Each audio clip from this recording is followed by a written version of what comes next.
Welcome everybody to Basement Level Magic. This is Josh. We are in the queue for a Swiss Origins draft.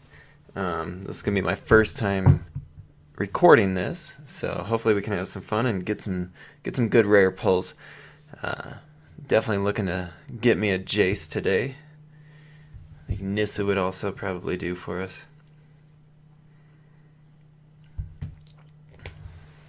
Alright, here we go. Wah, wah, wah. So, Pyromancer's Goggles is definitely a good card. Um, you absolutely want to do it in a constructed deck, though.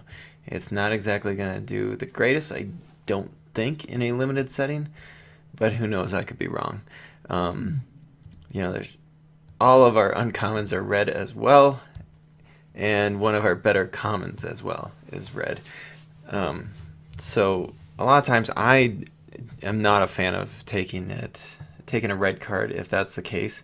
If you're looking at three of your better cards being that color, especially with Prickle Boar even. Reef Soul is definitely a very good card. Rock Maulers is good, and I actually prefer playing green over black. Reef Soul is probably the more powerful card. I personally just like Rock Maulers better though, so might as well take what makes you happy. Alright, so here we go. We've got another Rock Maulers. Seismic Elemental is probably the stronger card for sure. The difficult thing is we did pass some decent red cards. None of them are great, but we could be putting somebody into red. I do think Seismic Elemental is definitely stronger than the other cards in this pack, though. The tough thing is it's a double red, and I am not the biggest fan of green-red in this format. What I may look to do... So some of the other cards I'm looking at, Elvish Visionary is decent. Rock Maulers, once again, I mean, I took a first pick, so obviously I kind of like it. I'm very tempted to take the second Rock Maulers just to keep us in green and really to push somebody else into red. Try that. Try to cut it off. Well, pushing people into red is obviously not looking good for us right now, considering I really want to take this Boggart Brute. Ampharin Tactician is very good in a fast deck. But I think Boggart Brute is just too good, and we'll see if some of those red cards can maybe come back to us then. We've got a Dragon Fodder, a Knight of the Pilgrimage. Or Pilgrim's Road, my bad. I feel like Knight of the Pilgrim's Road is better card than Dragon Fodder, but we could definitely look to cut off anybody that was in that.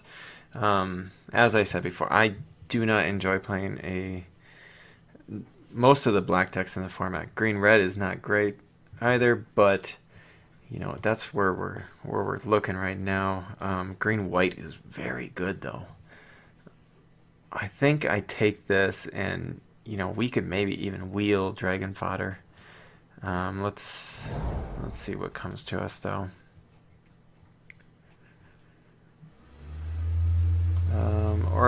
Orchid Spirit it's not the greatest, but it definitely has evasion. It's an early drop, gives you something to do.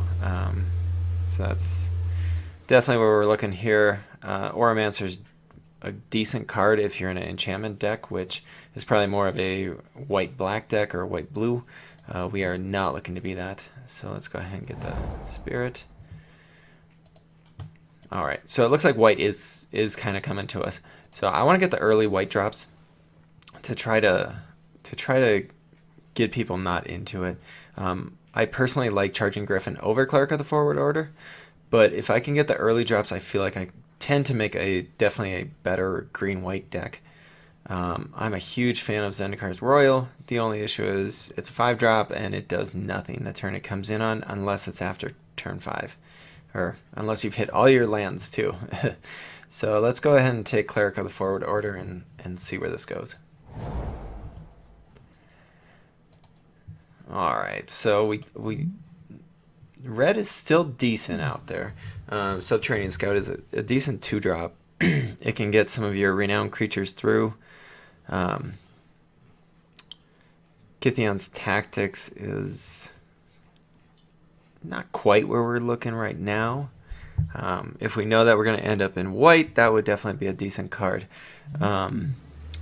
Titanic Growth is always a good gamble. If we're still thinking that we might be red, I think the Scout is probably the way to go, though. Well, but yeah, we're still getting white cards. White is definitely a tough color to get into in this format because it's very good. It's very strong.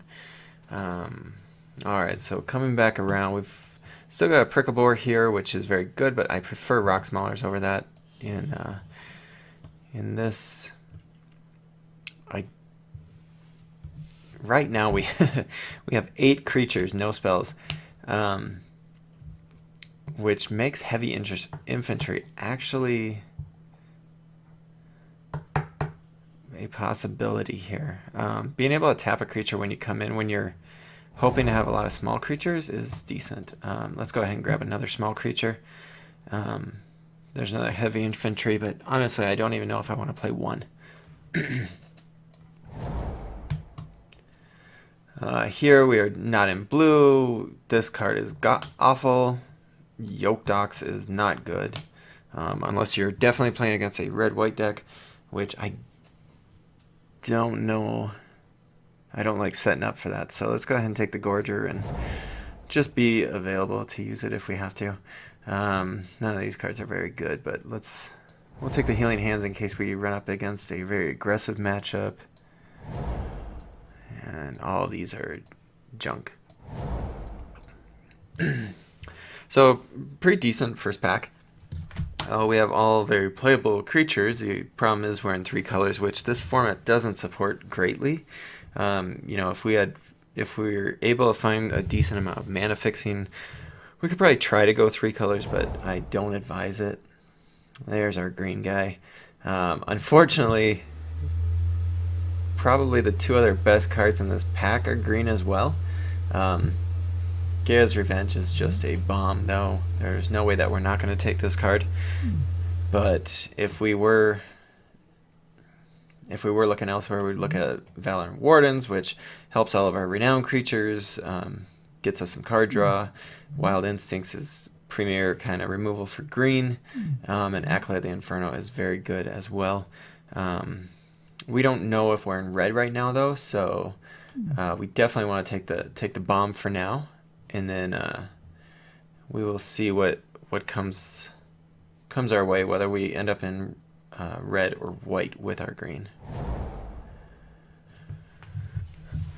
Alright, so there's another Rock Maulers. I don't necessarily need another Rock Maulers at this time. The Vryn Wingmare actually seems great in this style of deck.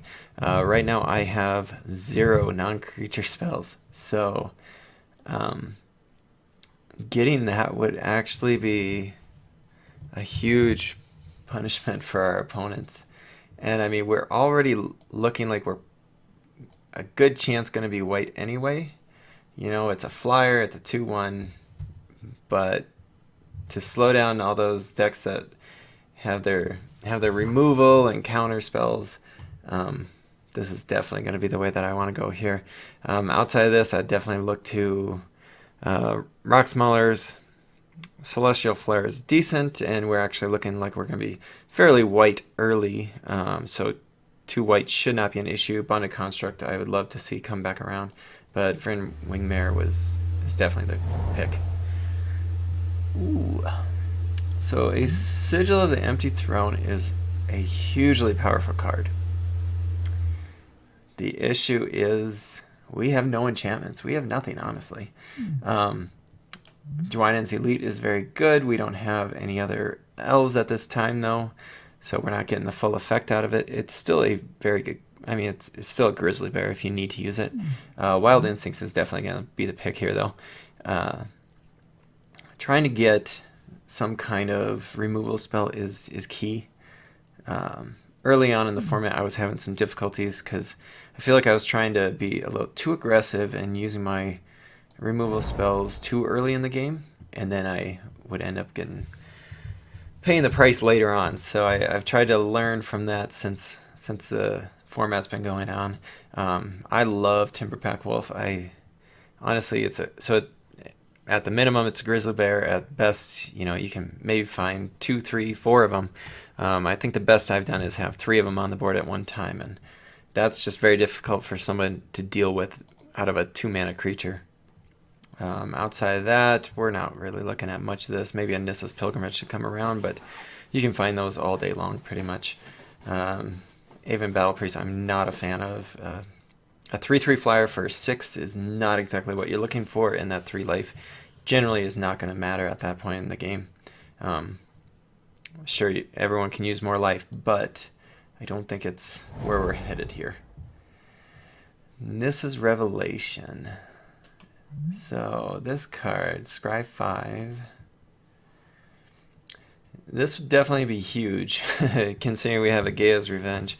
Being able to draw that many cards and gain that much life would be huge. That's obviously the perfect scenario. Card draw does seem very good. I just don't know that that's where we're looking right now. 7 mana for that kind of effect is a difficult one for me to prioritize. I'm actually looking at the Guardian Automaton right now. Sure, it's just a 3/3 for 4, but it's a decent sized creature. It gains you some life if you need it, and it's color wise you don't have to worry about it. Right here, I'm a huge fan of Alchemist Vial, and Shrouding Mist is great. That can just shut down somebody's blocking early or late, push that damage through. That just seems like it's the best way to go. I do want to see some more Alchemist Vials come through, but for right now, I think Enshrouding Mist is probably the way to go. Actually, even Angel's Tomb could be really good in this kind of deck.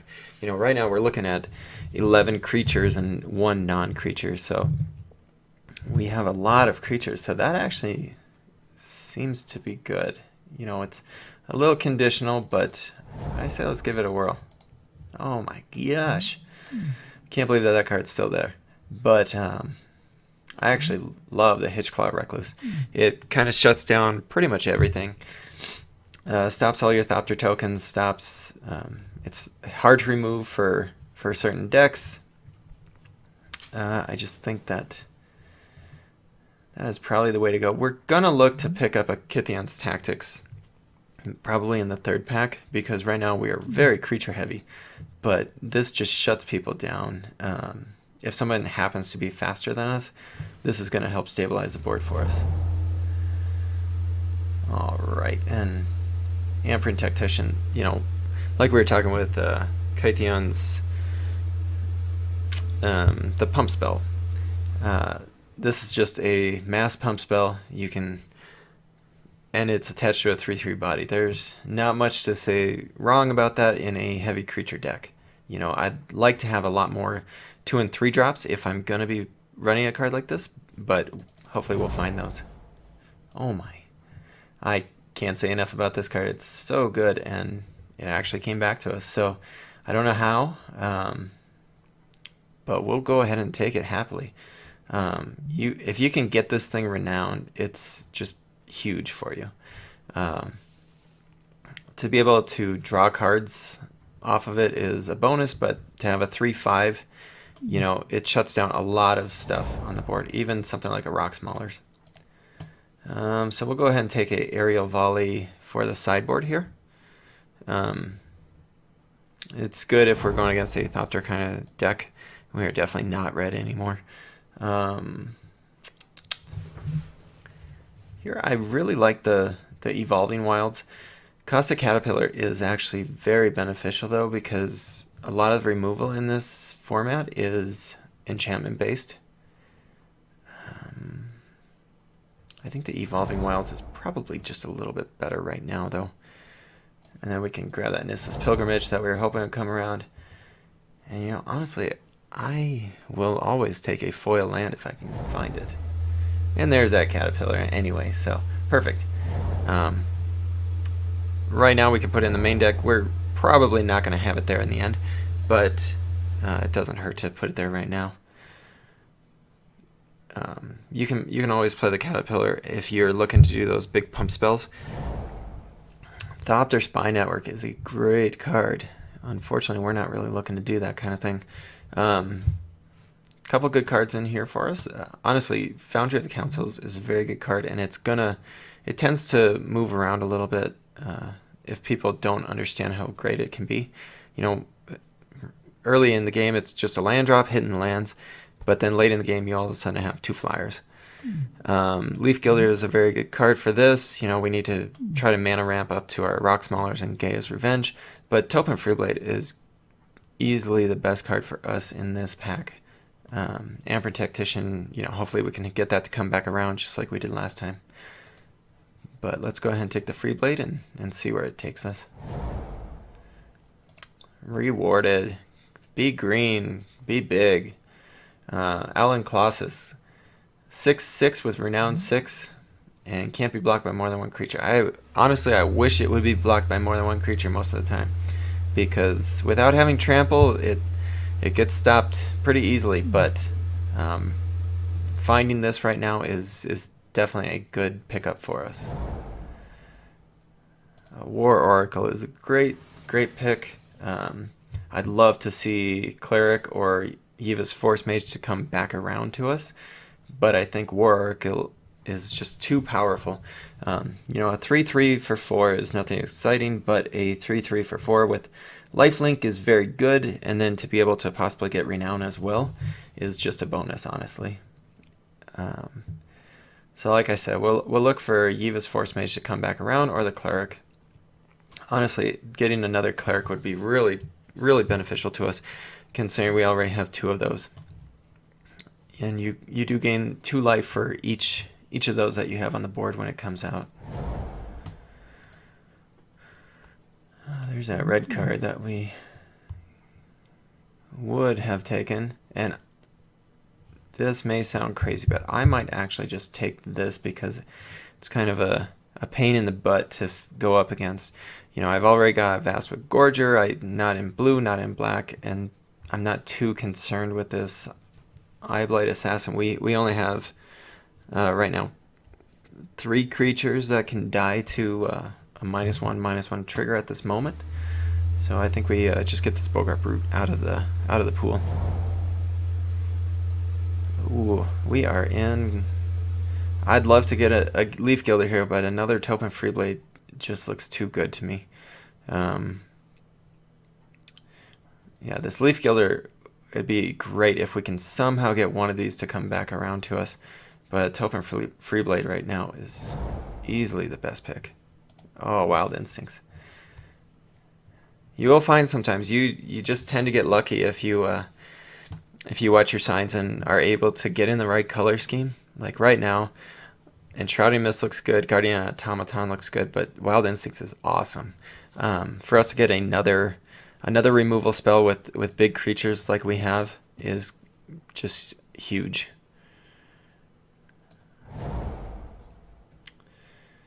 Alright, so there's pretty much nothing here in this pack. We might as well, I might take this. I'm not sure if I'm going to play it or not, but this is a way to use up your mana as efficiently as possible, just so I can try to ramp up to this Outland Colossus or this Gaia's Revenge. Water Courser is great in the blue decks. Obviously nobody is playing blue, or not heavy, it doesn't seem. So we'll take the Majoring Network and see what else comes. There's a Vial. So the Sylvan Messenger is good in a elf deck, but not much else. Honestly, it's a 2/2 for 2/2 with trample. You don't see that very often, but not having other elves in your deck makes the reward not very good. So we'll take another vial, or take a vial for first. Here, I think we have enough creatures that I might just take the pump spell, Might of the Masses. We have a lot of creatures right now, and I don't know that I need a second one of these in my deck, or even if this first one's going to make it right now. The Caterpillar's probably gone, but we'll take the Might of the Masses for now. Oh, wow. This Totem Guide Heartbeast is great if you have a enchantment deck, which we don't, but even if you have to block, he's a 2/5, which in this format will hold back a lot of things. So we'll just get him out of the way, and if we have to, we can bring him in, but we're not really that style of deck. Here I have not been able to get myself to put a Reclaim back in. I don't know why. I'm sure it would come in handy quite a few times to get a card out of the graveyard to be able to play it again, but I think just get the Auramancer out of there. We've still got basically nothing. We're just gonna run through here and grab a bunch of junk. Obviously nobody's in the enchantment deck. Alright, so we really are looking at about just one cut. I would love to try to run 18 lands in this deck, but I think 17 is probably the way to go, considering almost all of our spells are in the 2, 3, and 4 range. We don't necessarily need to put an 18th land in there and then get flooded every single time. We are looking to cut one. I do want to play this Nissa's Pilgrimage, which I think could easily be our cut, but I would love to be able to play it just to try to ramp up to these big spells. Let's go ahead and make this a little bit bigger. I don't think there's really any cards in our sideboard that I'm really looking to do. Like I said, Caustic Caterpillar is very good in a sideboard match where you're playing against enchantments, Aerial Volley if you're playing against a Thopter kind of deck, because he only deals damage to flying creatures. And then, I guess, Healing Hands if we end up with against a really fast red-white deck. Alright, so we are looking at one cut.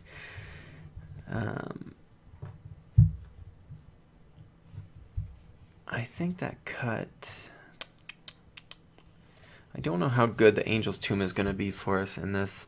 It's just generally an efficient way to get some damage through if you have creatures in hand.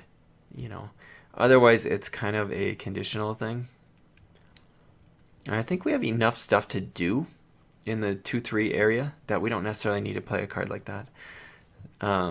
Bonded Construct is not the greatest, but I think we're a fairly aggressive deck that could utilize that. So let's try it. We may end up kicking ourselves a little bit for that, but we have no early double white, no early double green. We don't have double white until turn 4. In turn 5 we have the double green. So I think this looks good. We have a little bit more green cards to white cards. We'll go ahead and add this and click submit. And I will see you in round 1.